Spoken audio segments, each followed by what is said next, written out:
Once upon a time, in the heart of a vast and vibrant jungle, lived a mighty lion named Leo. Leo was not just the strongest animal in the forest, he was also feared by all. Every creature, from the tiniest ant to the tallest giraffe, trembled at the sound of his roar. He ruled the jungle with power, but not with kindness. Unlike most lions who hunt only when hungry, Leo hunted for pleasure. Every day, he would catch animals, even if he didn't need food, just to remind them of his power. The animals in the jungle began to live in constant fear, unable to enjoy their lives or even search for food peacefully. One day, the animals called a secret meeting. The wise old owl, the fast deer, the talkative parrot, the strong elephant, and many more gathered under the large banyan tree. "We cannot live like this anymore," said the elephant. "Leo will soon wipe out half the jungle." "Yes," added the owl, "but we cannot fight him. He is too powerful. We need a plan." After hours of discussion, the animals came up with an idea. They would send one animal per day to Leo as his meal, so he would not hunt them randomly. This way, at least the rest could live in peace. Though it was a sad solution, Leo agreed. "Fine," he roared, "but if my meal is ever late, I will hunt and kill 10 of you." The new system worked for a while. Each day, one animal was chosen and sent to Leo's cave. Though it was heartbreaking, the rest of the jungle lived in a kind of uneasy peace. One day, it was the turn of a small, clever rabbit named Rico. "Why send me?" Rico asked. "I'm too small to even satisfy Leo's hunger." "But it's your turn," said the tortoise. "We must follow the rule." Rico sighed, but did not argue.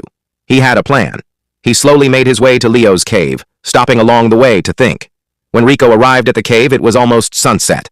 Leo was furious. "You dare show up this late?" he roared. "I should eat 10 animals for this delay." Rico bowed deeply and said, "Oh, great Leo, please forgive me." "It's not my fault. I left early, but something terrible happened." Leo narrowed his eyes. "Speak quickly before I lose my temper," Rico continued. "As I was on my way here, another lion stopped me. He claimed he was the king of the jungle and that you were a fake. He tried to eat me, saying that he deserved the animal's offerings." Leo growled in rage. "Another lion? In my jungle? Where is he?" "I barely escaped," said Rico. "He lives in a deep cave in the forest. He challenged you and said if you are brave, you should meet him." Leo was furious. "Take me to him right now." Rico led Leo through the jungle to a deep well. He pointed to the well and said, "He lives down there."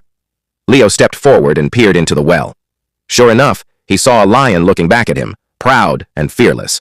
Leo roared, and the lion in the well roared back just as loudly. "He mocks me!" Leo shouted.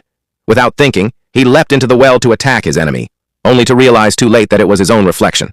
Leo fell into the deep water and couldn't get out. He roared and struggled, but the more he moved, the more tired he became. Eventually, the water swallowed him, and he was never seen again. Rico returned to the jungle and told the animals what had happened.